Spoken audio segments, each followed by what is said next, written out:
تو اللہ کے نبیوں کے زندگی میں وہ اتنا اہم ہوتا ہے کہ آپ سفر کرتے ہیں اور وہاں پہنچتے ہیں. اور اس کے بعد حضرت اسماعیل علیہ السلام نے بھی یہ نہیں کہا کہ ابا جان آپ مجھے اپنے خواب پر قربان کرنا چاہتے ہیں. کوئی جبرائیل نے تو آپ کو حکم نہیں دیا، یہ تو خواب ہی ہے نا، جس طرح آپ خود فرما رہے ہیں کہ میں نے خواب میں دیکھا ہے. گویا دو پیغمبروں کا اس بات پر اتفاق ہے کہ نبی کا خواب بھی وحی ہوتا ہے. جو اللہ تعالیٰ نبی کو خواب میں دکھا دے وہ اللہ کی وحی ہوتی ہے. اب حضرت ابراہیم علیہ السلام حضرت اسماعیل علیہ السلام کو ساتھ لے کر چلتے ہیں اور ذبح کرنے کے لیے آپ تیار ہو جاتے ہیں اور وہ ذبح ہونے کے لیے تیار ہو جاتے ہیں. حضرت اسماعیل لیٹ جاتے ہیں، حضرت ابراہیم چھری لے کر گردن پر چلاتے ہیں لیکن چھری چلتی نہیں.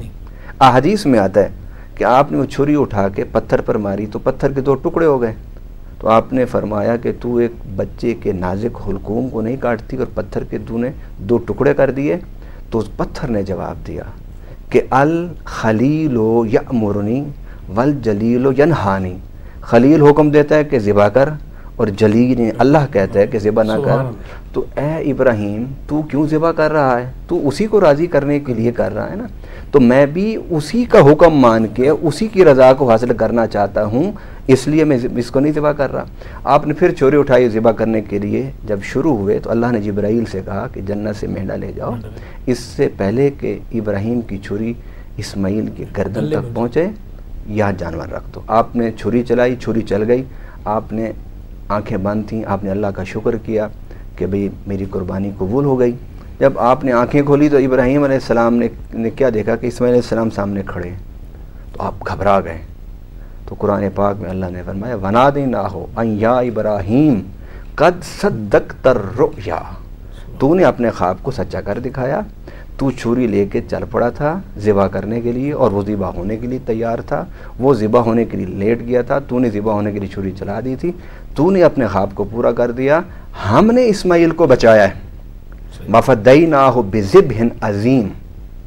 ذبح عظیم کے ذریعے سے ہم نے اس کو بچا لیا. بات تو بڑی طویل ہے لیکن سبق بڑا مختصر ہے. سبق یہ ہے مختصر کہ فلسفہ قربانی کو سمجھ کے اگر آپ قربانی کریں گے تو آپ کی زندگی میں چینج آئے گا. فلسفہ قربانی کو سمجھ کر اگر آپ قربانی کریں گے آپ کی سوسائٹی بدلے گی. فلسفہ قربانی کو سمجھ کر اگر آپ قربانی کرتے ہیں تو آپ کا معاشرہ بدلے گا. آج ہم ہر سال قربانی تو کرتے ہیں اور وہ قربانی کیا ہوتی ہے؟ جانوروں کی گردن پر چھری چلتی ہے. ہماری خواہشات، ہماری نفرتیں، ہماری عداوتیں، ہماری لڑائیاں، ہمارے بد کرداریاں، ان پر نہیں چھری چلتی. میں اپنی ذات کا محاسبہ نہیں کرتے. میں اپنے سامعین اور ناظرین سے یہ بات کہنا چاہتا ہوں کہ اللہ نے آپ کو توفیق دی. آج آپ حضرت ابراہیم علیہ السلام کی سنت منا رہے ہیں تو اس سنت کے پس منظر میں جو جذبہ اطاعت خداوندی تھا اور اس جذبہ اطاعت خداوندی میں جو رب کی رضا کے حصول کی جدوجہد تھی اس کو ذہن میں رکھ کے اگر آپ قربانی کے جانور پر چھری چلائیں گے تو جانور کی قربانی بھی قبول ہوگی اور اگلے لمحے اللہ آپ کے اندر بھی ایک اچھی تبدیلیاں پیدا فرما دے گا. خواجہ صاحب آپ نے پیر صاحب کی گفتگو کو سنا، یقیناً ہمارے ناظرین نے بھی اس کو پسند کیا ہوگا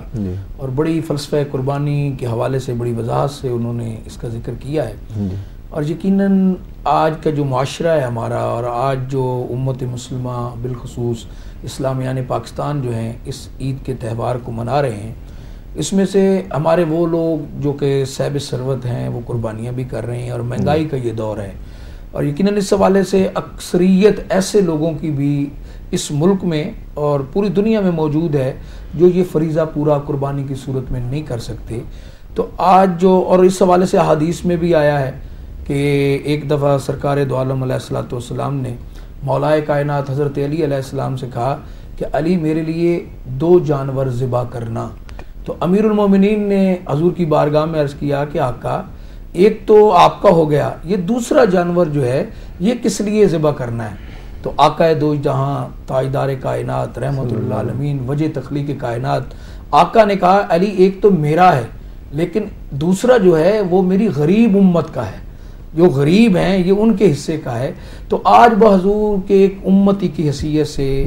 ہمارا کیا فرض بنتا ہے کہ جو لوگ یہ فریضہ سر انجام نہیں دے سکتے اور جو لوگ یہ طاقت نہیں رکھتے کہ وہ قربانی کے اس فریضے کو پورا کریں، تو ہم پر کیا ذمہ داریاں عائد ہوتی ہیں کہ ہمارے ارد گرد میں جو غربا رہتے ہیں، ہمارے عزیز و اقارب رہتے ہیں، ہمیں ان کا کس طرح خیال کرنا ہے؟ اس حوالے سے میں چاہوں گا کہ آپ ہمارے ناظرین کو آگاہ کریں۔ جب یہ اسلامی تہوار آتے ہیں یا یہ عید کے دن آتے ہیں تو اس میں اس کے پیش نظر جیسا کہ انہوں نے بتایا ایک تاریخ ہوتی ہے، ایک فلسفہ ہوتا ہے، ایک حکمت ہوتی ہے، اور اللہ تعالیٰ کے کسی حکم کے اندر بھی حکمت کے بغیر کوئی ایسا امر یا حکم نہیں دیا جاتا، یا رسول پاک صلی اللہ علیہ وسلم جو حکم دیتے ہیں اس کے اندر بے شمار حکمتیں ہوتی ہیں۔ جب یہ عید قربان کا وقت آتا ہے تو اس کے اندر بھی اہل ایمان کے دلوں کے اندر اس جذبے کو بھی پیدا کرنے کی ضرورت کے لیے اس کو کیا گیا ہے کہ نہ صرف آپ جو پہلے ہی صاحب حیثیت ہیں، آپ کے لیے کھانا پینا اور دنیا کے تمام لوازمات اور ضروریات آپ کے لیے وافر موجود ہیں، تو آج کے دن تو کم از کم اس جذبے کو آپ کے دلوں کے اندر پیدا کیا جائے اور اس کا عملی مظاہرہ بھی کیا جائے کہ آپ ان لوگوں تک اس گوشت کو پہنچائیں، ان کی ضروریات کو پورا کرنے کا اہتمام کریں، اور اس کو لازم کیا گیا کہ تم ان تک پہنچاؤ، یہ ان کا حق ہے۔ جس طرح اپنا تمہارا حق ہے، عزیز و اقارب کا حق ہے، اور اس طرح غربا مساکین کا حق ہے کہ ان تک پہنچایا جائے۔ تو اس طرح نہ صرف ایک فقط گوشت کی حد تک یہ بات ہے بلکہ ان کی تمام ضروریات کی طرف توجہ دینے کی ضرورت ہے، اس طرح متوجہ کرنا اللہ کا، یہ اس کی طرف سے توجہ دلانا ہے۔ جس طرح ہم رمضان میں دیکھتے ہیں کہ رمضان سے مراد یہ نہیں کہ اللہ پاک نے ہمیں بھوکا پیاسا رکھنا ہے اور اس سے کوئی غرض و غایت ہے، بلکہ اس سے مراد تقویٰ تمہارے دلوں کے اندر پیدا ہونا، اور اس سے ایک جسم انسانی کے اندر ایک کیفیت پیدا ہوتی ہے کہ جب بندہ بھوکا ہوتا ہے تو کیا کیفیت ہوتی ہے، جب پیاسا ہوتا ہے تو کیا کیفیت ہوتی ہے۔ اس طرح ہمارے معاشرے کے اندر بے شمار افراد ایسے ہیں جو عام دنوں میں گوشت نہیں کھا سکتے، تو اس دن ان کو وافر میسر آ سکتا ہے، ان تک پہنچایا جانا چاہیے۔ اور ویسے بھی مہنگائی اس عروج پر ہے، آپ کے سامنے ہے کہ عام آدمی سفید پوش طبقہ ہے وہ تو افورڈ ہی نہیں کر سکتا، خرید بھی نہیں سکتا۔ صحیح بات۔ تو اس حوالے سے اس دن اہتمام کر کے، جیسے ہمارے بہت سے ایسے لوگ ہیں، ایسے علاقے ہیں، ایسے محلے ہیں، ایسی بستیاں ہیں کہ جن کے اندر ایسے افراد ہیں کہ پوری کی پوری بستی، پوری کی پوری گلی، پورا کا پورا ایریا اس کیفیت میں، اس حیثیت میں نہیں ہے کہ وہ خود خرید سکیں۔ ان علاقوں کے اندر کہ کوئی گائے کی اگر قربانی کرے تو اپنے گائے کا سارا گوشت ان کے پاس ہے، تو اپنا حصہ بھی اگر انہیں دے دیں تو اس میں کوئی حرج نہیں ہے، ان کے پاس تو پہلے ہی وافر موجود ہے اور اس کا اختیار ہے کہ اپنا حصہ۔ میں آپ کی بات بیچ میں کاٹ رہا ہوں، ایک میں اپنے ناظرین کے لیے پوچھنا چاہوں گا کیونکہ آج عید کا دن ہے، یقیناً ساری امت جو ہے وہ جو غریب غربا لوگ آتے ہیں دروازے پہ، ایک طبقہ ایسا ہے کہ جو ہر گھر کے دروازے پہ موجود ہوتا ہے، جو پروفیشنل لوگ ہوتے ہیں، وہ آتے ہیں پتہ نہیں کسی جگہ سے اٹھ کر وہ گھروں میں آ کے وہ ایک ایک گھر سے وہ سارا گوشت اکٹھا کرتے ہیں۔ تو قربانی کا مقصد میں سمجھتا ہوں کیا ان لوگوں کو گوشت دینا چاہیے، یا وہ سفید پوش طبقہ جو شرم کے مارے گھروں سے نہیں نکل سکتا لیکن قربانی کا فریضہ بھی ادا نہیں کر سکتا؟ تو اس حوالے سے آپ ضرور ہمارے ناظرین کو ادا کریں کہ قربانی کا گوشت کن کو دینا چاہیے۔ میں سمجھتا ہوں یہ پہلو بہت توجہ طلب ہے اور اس کی طرف ہماری کم توجہ جاتی ہے۔ صحیح ہے۔ ہمارے ہاں یہ تصور ہے کہ مانگنے والا یا سائل وہ ہے جو آ کے آپ کے دروازے کو پہ آ کے صدا دیتا ہے یا آپ کے دامن کو پکڑتا ہے، اور اس بارے میں حکم بھی ہے کہ ان لوگوں کو جو تمہارا دامن پکڑ پکڑ کے کھینچتے ہیں اور سوال کرتے ہیں، ان کی بجائے وہ لوگ جو اپنی غیرت کی وجہ سے، حیا کی وجہ سے یا سفید پوشی کی وجہ سے ضرورت مند ہیں لیکن وہ مانگتے نہیں ہیں، حاجت رکھتے ہیں لیکن کہتے ہاتھ نہیں پھیلاتے، کسی کے سامنے اظہار نہیں کرتے ہیں، تو ان کو میں سمجھتا ہوں کہ ان مانگنے والوں کو جو پیشہ ور لوگ ہیں ان کی نسبت ان لوگوں تک اگر عزت کے ساتھ اور وقار کے ساتھ ان کے گھروں تک پہنچایا جائے، اور یہ کوئی اتنی مشکل بات نہیں، قرب و جوار کے رہنے والوں سے ہم واقف ہوتے ہیں، غریب بستیوں سے ہم واقف ہوتے ہیں، اور اس دور کے اندر کہ جب سیلاب سے لوگ متاثر ہیں، کئی اور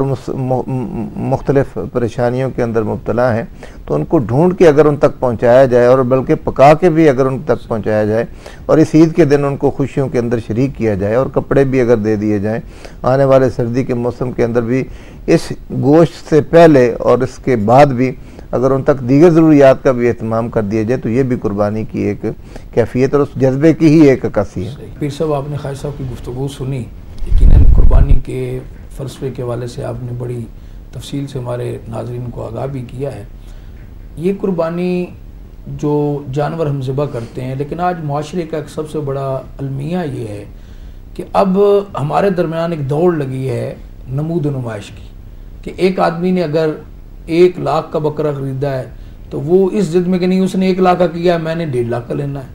اب غریب آدمی کی تو سوچ سے بھی یہ چیز باہر ہے، اور وہ قربانی جس کو ہم نے فریضہ سمجھ کے پورا کرنا ہے،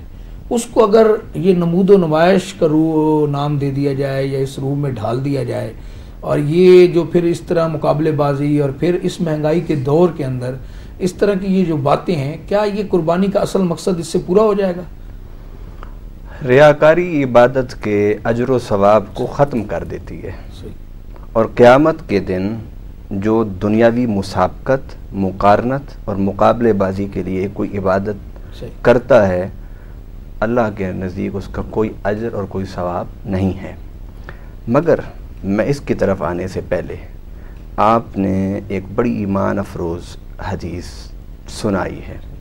کہ حضور صلی اللہ علیہ وسلم نے سیدنا امیر المومنین کرم اللہ تعالی وجہ الکریم سے کہا کہ 2 جانور، جب آپ حضور صلی اللہ علیہ وسلم کے حوالے سے قربانی کو دیکھتے ہیں تو حضور صلی اللہ علیہ وسلم ساری زندگی آپ نے 2 جانور قربان کیے، ایک اپنی طرف سے اور دوسرا آپ صلی اللہ علیہ وسلم ہر سال فرماتے تھے اللہم تقبل منی ومن، حدیث پاک کے الفاظ اللہم تقبل من محمد ومن آل محمد ومن امت محمد صلی اللہ علیہ وسلم، کہ اللہ یہ جو جانور میں کر رہا ہوں، ایک جانور میری طرف سے، میری آل کی طرف سے، اور ایک میری پوری امت کی طرف سے۔ اور سیدنا علی کرم اللہ تعالی وجہ الکریم فرماتے ہیں حضور صلی اللہ علیہ وسلم نے مجھے وصیت فرمائی تھی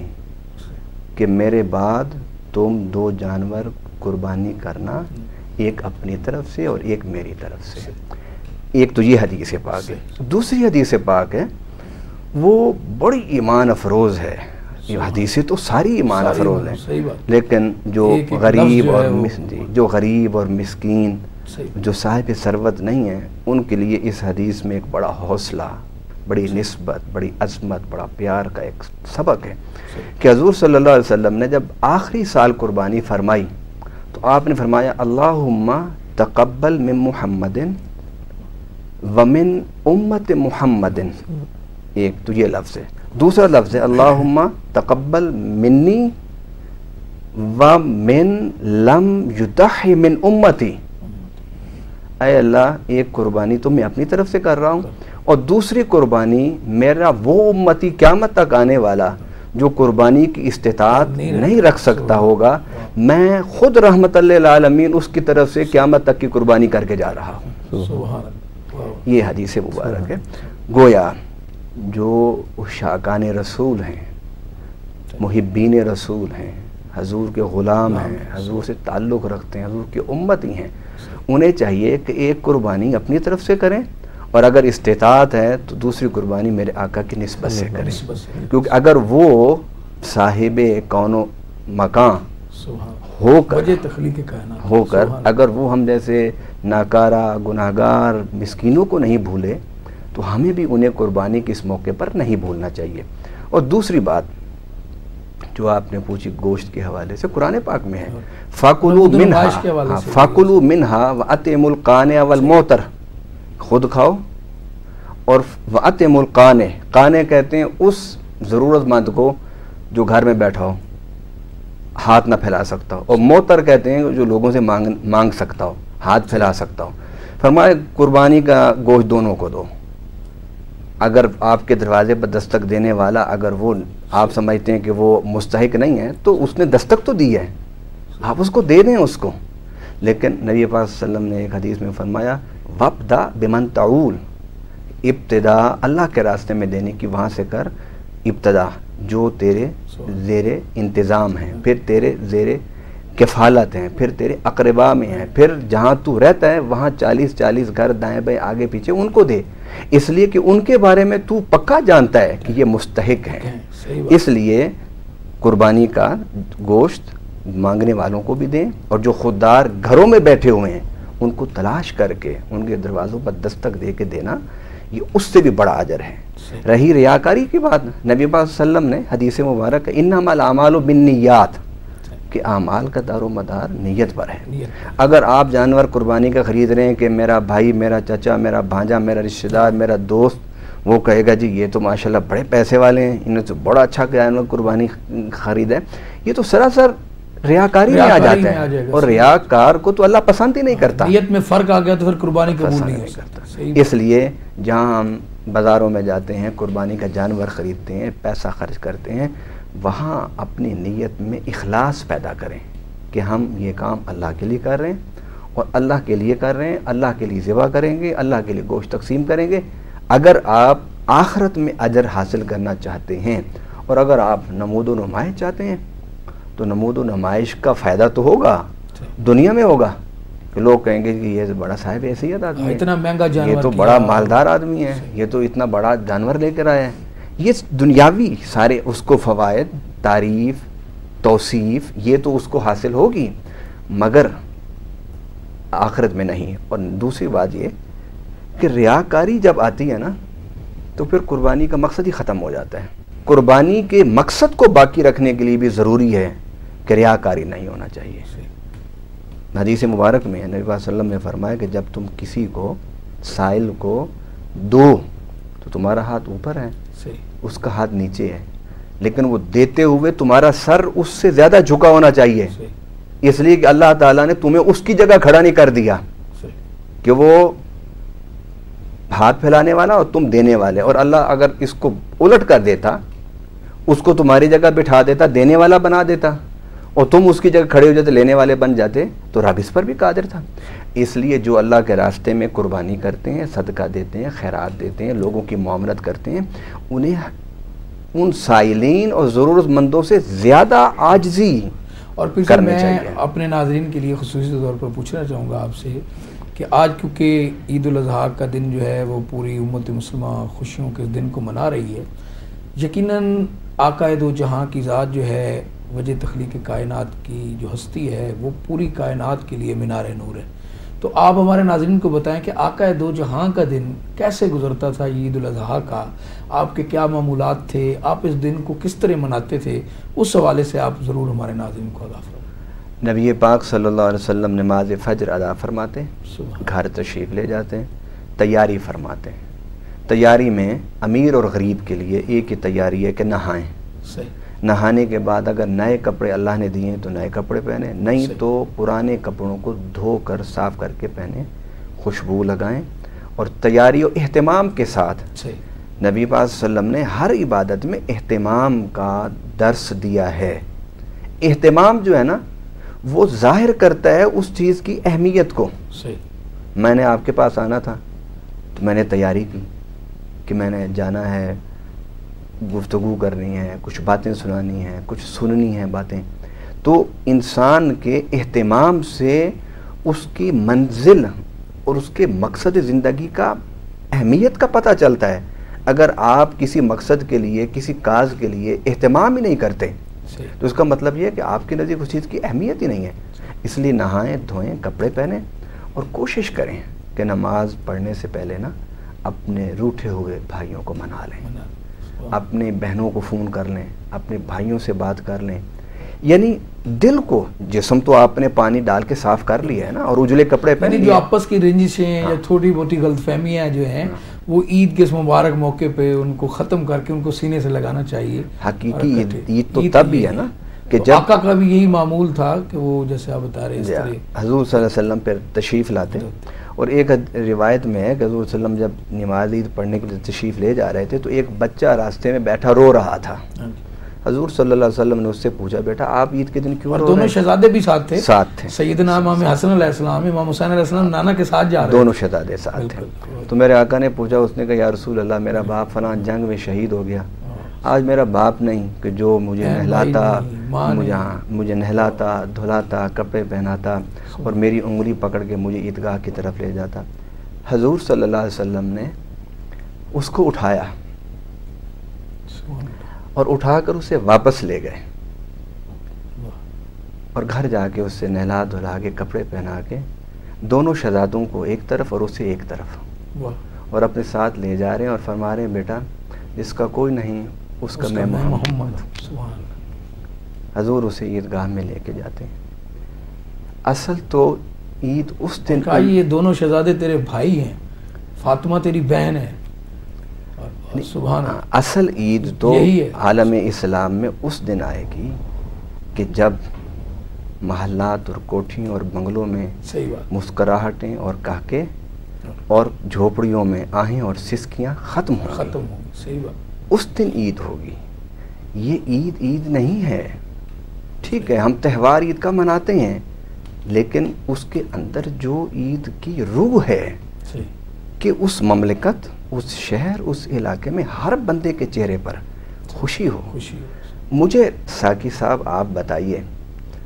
کہ صاحب ثروت لوگ ہزاروں کے کپڑے پہن کے لاکھوں کی گاڑیوں سے اتر کے 2 رکعت عید کی نماز پڑھ کے آئیں اور جب باہر آئیں ایک اندر عید ہو رہی ہوتی ہے مسجد میں عیدگاہ میں گلے مل رہے ہیں مبارکبادیں دے رہے ہیں لاکھوں روپے خرچ کیے جا رہے ہیں. جب آپ مسجد کے دروازے پر ہوتے ہیں تو ایک وہاں عید ہو رہی ہوتی ہے اور وہ کیا ہوتی ہے اللہ کے نام پر دے جائیں. میری ماں بیمار ہے میری بیٹی بیمار ہے میرا بیٹا بیمار ہے ہمارے گھر کھانے کو کچھ نہیں. کبھی سوچا ہم نے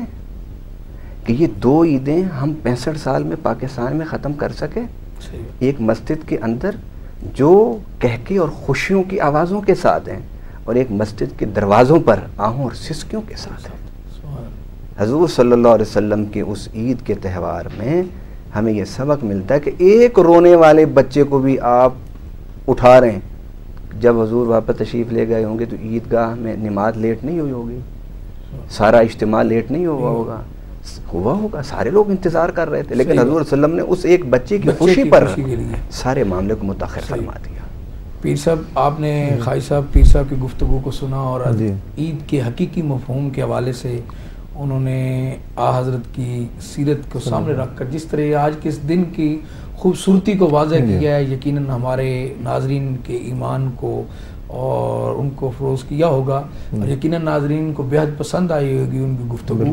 تو میں یہ سمجھتا ہوں انہوں نے جیسے عید کے اجتماعات کا ذکر کیا آپ کا تعلق کیونکہ خانقاہی نظام سے ہے اولیاء کے ایک طبقے سے ہے اور میں سمجھتا ہوں کہ اولیاء نے ہمیشہ محبت کا پیغام دیا ہے.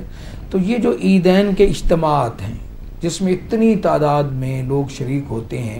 ان اجتماعات کے اندر آج ہمارے مشائخ کا کیا فرض بنتا ہے کہ ہمیں کیا پیغام دینا ہے پوری دنیا کو. اتنے بڑے بڑے اجتماعات کے اندر جو لوگ شریک ہوتے ہیں آج ہمیں اس عید کے مفہوم کے حوالے سے اور امت کے اتحاد کے حوالے سے انتہا پسندی کے خاتمے کے حوالے سے ہمیں کیا کردار ادا کرنا چاہیے اس کے بارے میں ذرا. اس میں جو مشائخ کا اور اولیاء کاملین کا کردار رہا ہے وہ تو اتحاد امت کا رواداری کا پیار محبت کا رہا ہے اور یہاں ہر طبقہ آ کے امن سکون اور راحت محسوس کرتا رہا ہے. بلکہ آپ یقیناً جانتے ہوں گے اور ناظرین بھی جانتے ہوں گے کہ حضرت خواجہ معین الدین چشتی اجمیری رحمۃ اللہ علیہ کے مزار پہ تو غیر مسلم بھی سارے آتے ہیں سارے آتے ہیں سارے احترام کرتے ہیں ادب کرتے ہیں. ہمارے سلسلے کے جو بڑے بزرگ تھے تو ان کے بعد و نصیحت کو سننے کے لیے سکھ بھی بیٹھے ہوتے تھے اور ان سے پھر مسلمان بھی ہوئے. تو اس طرح مشائخ کا تو بنیادی کام ہی پیار کا ہے محبت کا ہے اور ان کے پاس آنے والے جو لوگ ہوتے ہیں وہ تو ہمیشہ پیار اور محبت کے ساتھ اچھے اخلاق کے ساتھ ان کو پیش آتے ہیں. اور آپ نے دیکھا بھی ہے اور آپ کے علم بھی ہے کہ جہاں کسی اللہ کے بندے نے ڈیرا لگایا 2 چیزیں انہوں نے بنائی ہیں. ایک اللہ کا گھر بنایا ہے مسجد اور ایک لنگر خانہ بنایا ہے. تو لنگر خانے سے بلا امتیاز سب کو کھانا ملتا ہے اور ان کو پیار اور محبت کا درس ملتا ہے بلا امتیاز انسانیت کے ناطے سے حوالے سے. تو میں سمجھتا ہوں کہ مشائخ کا کردار پہلے بھی پچھلے زمانوں میں بھی گزشتہ صدیوں میں بھی پیار کا محبت کا رواداری کا رہا ہے اور آج بھی یہ ایک مرکز ہیں کہ جہاں آ کے لوگ راحت اور امن اور پیار اور محبت محسوس کر سکتے ہیں، اور ان کو اپنے اس کردار کو علماء کرام کو بھی اور مشائخ عظام کو بھی اس کردار کو زیادہ اچھے طریقے سے ادا کرنا ہے، اور ان کے ذمہ بڑی یہ ذمہ داری ہے اور ڈیوٹی ہے۔ اور اس کے ساتھ ساتھ جو آپ نے بات کی ہے کہ مشائخ کا اس رواداری اور اس قربانی کے حوالے سے جو ایک ایثار کی کیفیت ہے، میں سمجھتا ہوں کہ مشائخ عظام کو جنہیں اللہ پاک نے بہت سارا اثر رسوخ عطا کیا ہے، نعمتیں عطا کی ہیں، جس طرح صاحبزادہ صاحب نے ذکر کیا عمراء کا، صاحب حیثیت لوگوں کا، بڑے بڑے عمراء کا، اس طرح میں اس پروگرام کے حوالے سے مشائخ عظام کی خدمت میں عرض کرنا چاہتا ہوں کہ وہ اگر چاہیں تو بہت بڑا ایک نیٹ ورک اور بہت بڑا ایک سلسلہ بن سکتا ہے کہ اگر وہ بھی ویلفیئر کے کاموں کے اندر توجہ فرمائیں، تعلیمی ادارے قائم کریں اپنے اپنے آستانوں پہ جہاں ان کا حلقہ اثر ہے۔ ان کے پاس وافر افراد بھی موجود ہوتے ہیں، ڈاکٹر بھی ان کے عقیدت مند ہوتے ہیں، انجینئر بھی ان کے عقیدت مند ہوتے ہیں،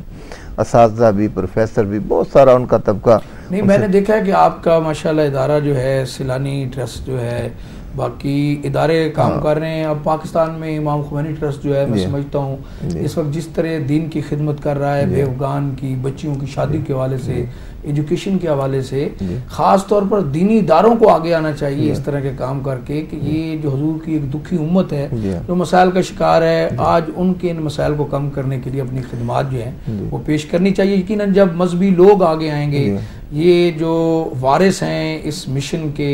اس ممبر کے، تو یقیناً میں سمجھتا ہوں کہ ہمارے جو مسائل اور عید کی حقیقی خوشیاں جو ہیں، جیسے پیر صاحب نے فرمایا، اس کو اگر ہم شیئر کریں گے تو اس طرح عید حقیقی معنوں میں ہم منا سکیں گے۔ ناظرین، آج آپ نے ہمارے پروگرام میں عید الاضحیٰ کے اس مبارک دن یقیناً آپ کھانا کھانے میں مصروف ہوں گے، مٹھائیاں بانٹنے میں مصروف ہوں گے، عزیز و اقارب کے گھروں میں عید ملنے کے لیے آ رہے ہوں گے، جا رہے ہوں گے اور عید کی خوشیاں منا رہے ہوں گے۔